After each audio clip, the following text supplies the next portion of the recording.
রাহমাতুল্লাহি ওয়া বারাকাতু। এই মুহূর্তে যারা এই ভিডিওটি দেখছেন সবার কাছে একটা অনুরোধ যে আমার এই ফ্রেন্ড একটা পাত্রী খুঁজতেছে বিবাহ করার জন্য। তো আমার ফ্রেন্ডের কাছ থেকে আপনারা একটু জেনে নিন তার কি ধরনের পাত্রী দরকার।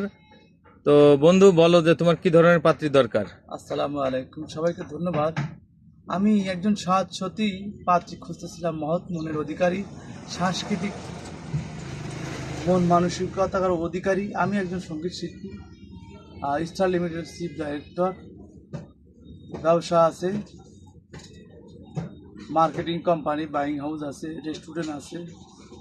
ভালো একজন মানুষ খুঁজতেছিলাম যে আমাকে ভালোবাসবে, আমি তাকে ভালোবাসবো। পাত্রীর উচ্চতা 5 ফিট 5 ইঞ্চির উপরে, বয়স সীমা 18 থেকে 21-এর ভিতরে, 22, 23, 25-এর ভিতরে হলেও হবে। আমার বয়স 25 চলছে। কোনো সদয়বান ব্যক্তি যদি থাকেন, আমার বন্ধু জাহাঙ্গীরের সাথে যোগাযোগ করবেন আজকের দিনের ভিতরে। আমি আজকে বিবাহের জন্যে সময়টা বের করেছি। আপনারা জাহাঙ্গীর গার্মেন্টসে চলে আসবেন, এখানে আসি, বাজারে আসি। যে পাত্রী মহোদয় আমাকে পছন্দ করবেন, সাথে সাথেই যোগাযোগ করুন জাহাঙ্গীরের নাম্বারে।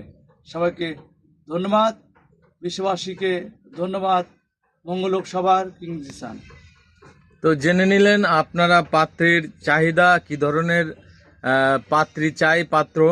তো আপনারা যারা আছেন মুরব্বীগণ, তারা তাদের পাত্রী থাকলে অবশ্যই আজকের মধ্যে একটু যোগাযোগ করবেন আমাদের সাথে। আমাদের মোবাইল নাম্বার আমরা স্ক্রিনে দিয়ে দেব, অন্যথায় আপনারা মেসেঞ্জারেও যোগাযোগ করতে পারেন, হোয়াটসঅ্যাপে যোগাযোগ করতে পারেন। তো একটা বিবাহ দেওয়া মানে একটা সংসার গঠন করা, একটা সংসার মানে আল্লাহকে খুশি করা। তো আপনারা একটু এই বিষয়টা খেয়াল রেখে সোয়াবের নিয়েতে অবশ্যই একটা পাত্রী সন্ধান করে দিন আমার এই বন্ধুর জন্য। তো সবাই ভালো থাকবেন, সুস্থ থাকবেন। আপনাদের ফোনের অপেক্ষায়, মেসেজের অপেক্ষায়, মেসেঞ্জার অপেক্ষায় থাকলাম। আল্লাহ হাফেজ।